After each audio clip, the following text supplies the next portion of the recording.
Hello दोस्तों, कैसे हैं। मैं प्रांत सर आपका फिर से स्वागत करता हूँ अपना चैनल प्रांत ट्यूशन सेंटर में। कल हमने देखा था मानव के श्वसन तंत्र के बारे में कल थोड़ा बहुत जाने थे। आज हम लोग देखेंगे मानव में, कल श्वसन तंत्र के बारे में देखे थे, आज देखेंगे मानव श्वसन तंत्र में किस प्रकार से होता है। यह मानव श्वसन तंत्र का फिगर बना के हमने आज रखा है, जिसमें क्या होता है कि ये नाक के भीतर में यहाँ पे है नासवाहिका और ये मुंह, नाक और मुंह के बीच में क्या होता है, दोनों का कनेक्शन एक ही रहता है। मतलब ये दोनों की नली एक ही होके आहार नाल में भी जाती है और श्वास नाल में भी। तो यहाँ से मुंह हो गया, यहाँ पे इसी में कंठ भी होता है। यहाँ पे कंठ या श्वास नली जो है, यहाँ पे कंठ लिख सकते हैं, कंठ है। श्वास नली ये वाला हो गया श्वास नली। इसके बाद ये फेफड़ा हो जाता है। इधर श्वसनी है, ये वाला जो मोटा सा हिस्सा जो रहता है ये श्वसनी का पार्ट है। यहाँ पे कुछ नलिकाएं जैसी होती है, श्वास निकाय जिसको बोलते हैं। और इसके बाद ये होता है कुपिकाएं।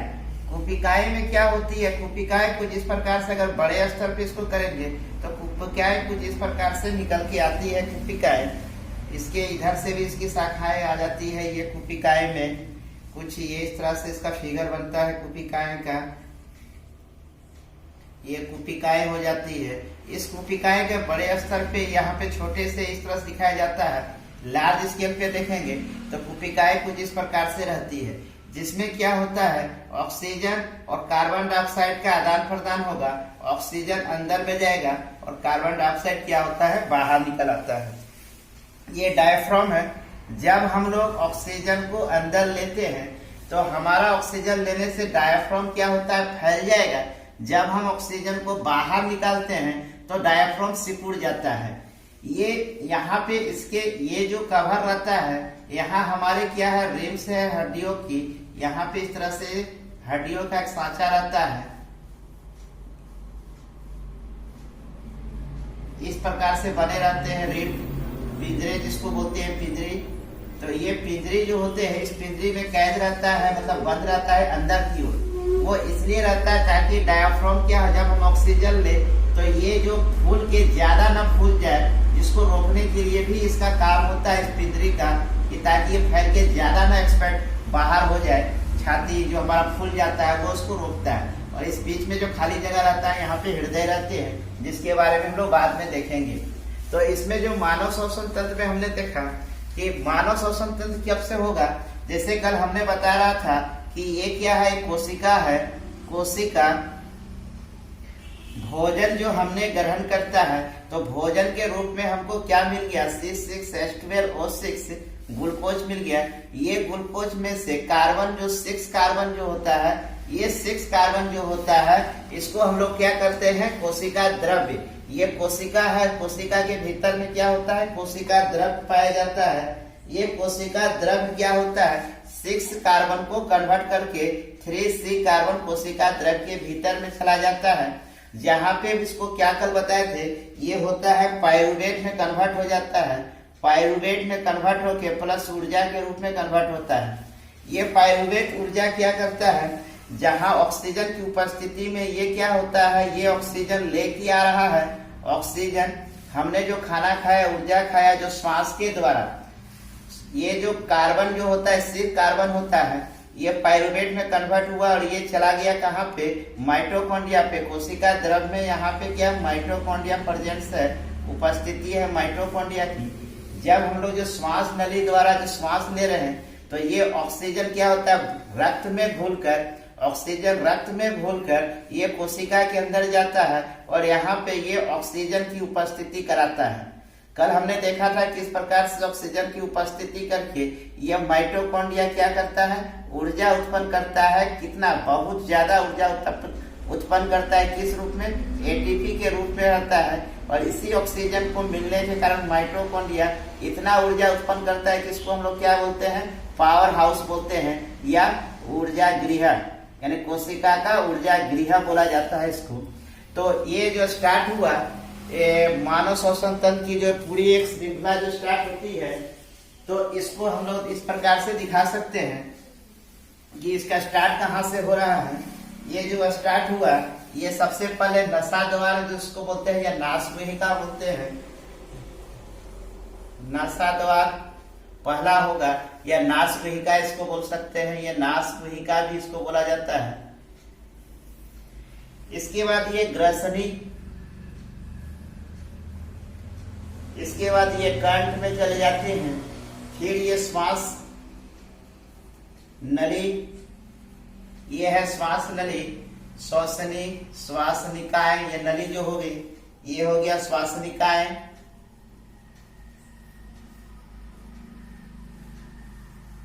इसके बाद ये फेफड़ा फुफ्फुस जिसको बोला जाता है, फेफड़ा को हिंदी में फुफ्फुस, ये फुफ्फुस। फिर ये हो जाता है, ये कुपिकाय में चले जाती है, कुपिका कोश।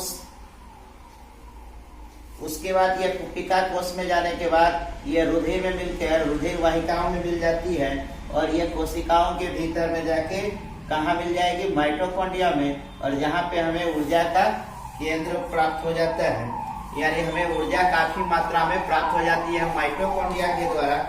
तो इस प्रकार से हम लोग बोल सकते हैं।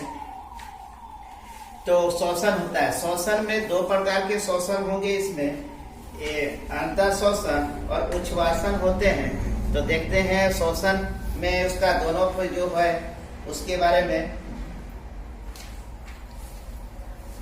इसको मिटा लेते हैं, फिगर को भी मिटा लेते हैं।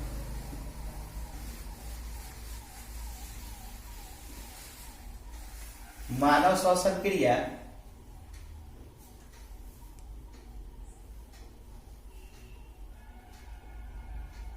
ये दो प्रकार की होगी, एक होगी अंतर श्वसन, दूसरा होता है उच्छ्वासन, यानी शरीर के बाहर इसका श्वसन होना, श्वसन के दौरान जो होगी उच्छ्वसन। इसमें क्या होता है, वृक्षीय जो हो गए, छाती जिसको बोलते हैं, गुहा जो होती है वह फैलती है,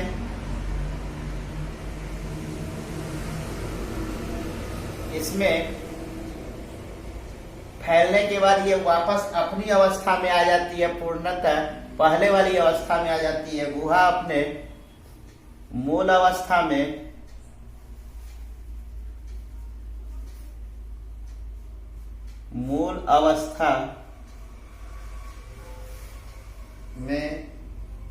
वापिस आ जाती है। इसमें दूसरा पॉइंट में देखेंगे, पसलियों क्या होती है, इसमें सिकुड़ती है पसलियां, सिकुड़ती है। इसमें क्या होगा, पसलियां जो है इसमें स्थिर हो जाती है, शिथिल हो जाती है पसलियां,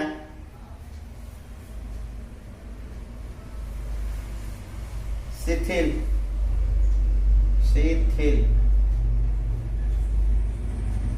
हो जाती है। तीसरा पॉइंट में देखेंगे, ऊपर और बाहर की ओर गति करता हुआ, ऊपर और बाहर की ओर गति करता है। इसमें क्या हो जाएगा,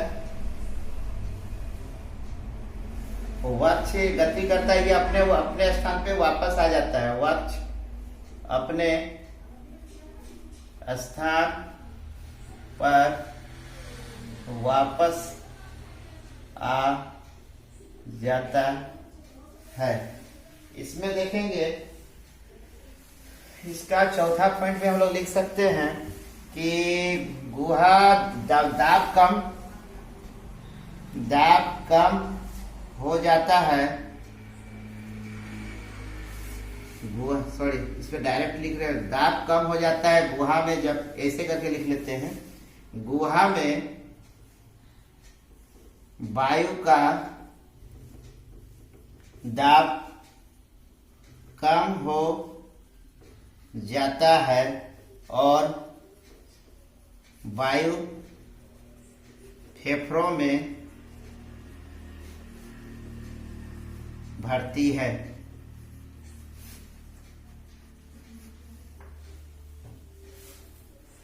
इसे गुहा में वायु का दाब कम हो जाता है तब वायु फेफड़ों में भरती है। इधर वाला में लिखेंगे दाब कम हो जाती है तो यह दाब बढ़ जाएगी। गुहा में वायु का दाब अधिक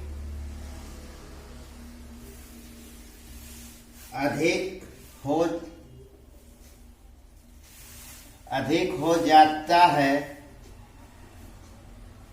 कौन सा? CO2। मतलब यहाँ पे क्या होगा? CO2 हो जाएगा। तो फेफड़ों से तब फेफड़ों से वायु बाहर निकल जाता है। इस प्रकार से हम लोग देखते हैं ये वृक्षीय गुहा फैलती है। वृक्षीय गुहा अपने मूल अवस्था में वापस आ जाती है। पसलियां सिकुड़ती है, पसलियां शिथिल हो जाती है। वक्ष ऊपर और बाहर की ओर गति करता है। वक्ष अपने स्थान पर वापस आ जाता है। गुहा में वायु का दाब कम हो जाता है तब वायु फेफड़ों में भरती है। गुहा वायु का दाब अधिक हो जाता है CO2, तब फेफड़ों से वायु बाहर निकल जाता है।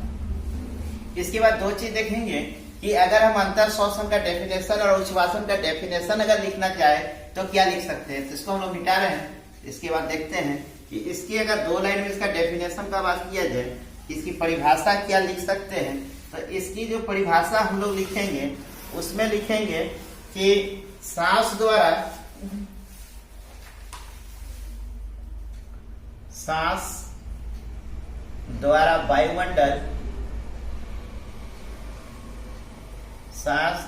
वायुमंडल से गैसों को अंदर ले जाना, यानी सांस द्वारा वायुमंडल से गैसों को अंदर ले जाना अंतर श्वसन कहलाता है। अंदर ले जाना अंतर श्वसन कहलाता है। अंतर श्वसन कहलाता है। और इसका डेफिनेशन में लिख लेंगे। इसमें लिखेंगे फेफड़ों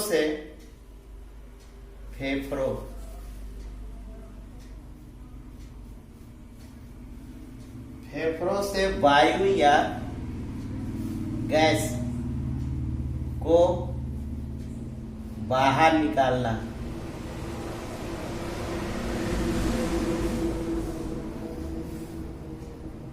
उच्छ्वासन कहलाता है।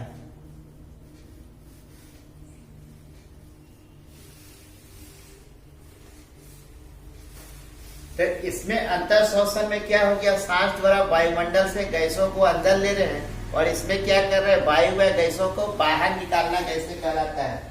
स्थलीय जीव जो होते हैं, स्थलीय जीव क्या करते हैं? श्वसन के लिए वायुमंडल से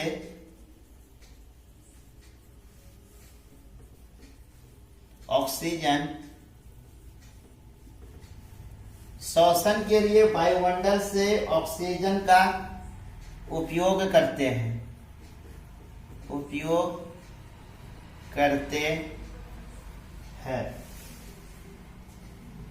कौन सा उपयोग? मतलब क्या जलीय जीव भी अगर है तो जलीय जीव पानी में घुले रहते हैं, जल में घुले ऑक्सीजन का उपयोग करते हैं। तो जलीय जीव क्या करते हैं? जल में घुले उसका उपयोग करते हैं। तो इस प्रकार से हमने देखा कि इस प्रकार से एक और हम लोग देख सकते हैं कि कार्बन डाइऑक्साइड या ऑक्सीजन में गैसों का आदान प्रदान किस प्रकार से हो रहा है। तो एक लाइन उसको भी देख लेते हैं। उसके बाद इसको हम लोग नेक्स्ट में चलेंगे संवहन में। तो थोड़ा सा टॉपिक बच जाता है तो उसको भी देख लेते हैं। अगला जो टॉपिक होगा तो इसको तब तक इसको मिटाते हैं।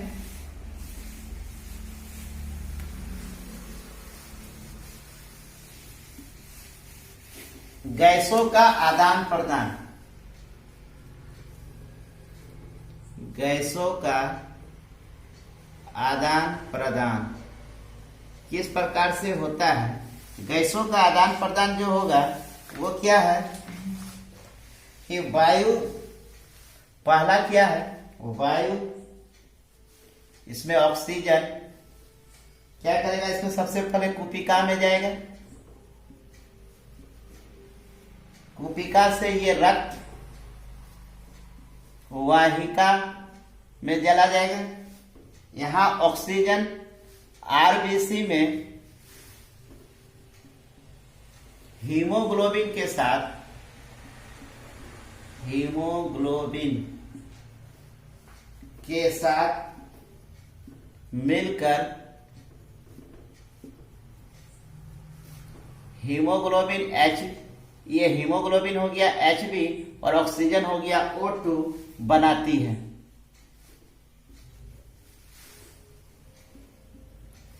इसके बाद ये धमनी में जाएगी, धमनी द्वारा ऑक्सीजन ऊतकों में पहुंचती है, ऊतकों में पहुंचती है।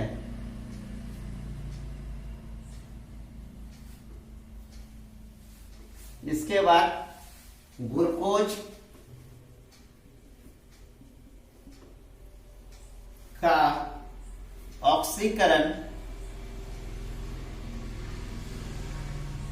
ग्लूकोज का ऑक्सीकरण ऊतक में होगा, ऊतक में ऑक्सीकरण होगा। उसके बाद ये CO2 का उत्पादन करता है, उत्पादन ऊतक में ही होगा। अब वो CO2 बन गया तो दूसरा क्या हो जाएगा, CO2, CO2 कहाँ बना है, ये ऊतक में, CO2 रक्त वाहिका में,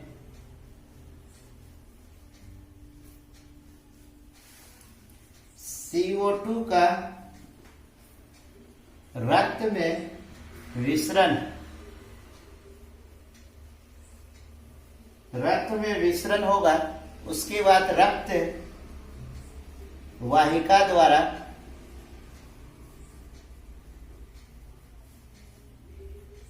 कुपिका में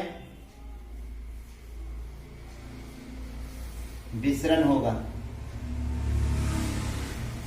तो अब हमने देखा किस प्रकार से वायु का कुपिका में जो होगा, ऑक्सीजन गया वो रक्त वाहिका में मिल गया, ऑक्सीजन आरबीसी में हीमोग्लोबिन के साथ मिलकर HbO2 बनाती है। इसके बाद धमनी द्वारा ऑक्सीजन ऊतकों में पहुंचती है, ग्लूकोज का ऑक्सीकरण होगा ऊतक में और CO2 का उत्पादन होगा। CO2 अब क्या करेगा, ऊतक में रक्त वाहिका में चला जाएगा और CO2 का रक्त में विसरण हो जाता है और रक्त वाहिका द्वारा कुपिका में विसरण होगा और उसके बाद ये हमारे नाकों द्वारा शरीर से बाहर निकल जाएंगे। तो आज हम लोगों ने किस प्रकार से देखा है कि मानव में श्वसन क्रिया हो रही है।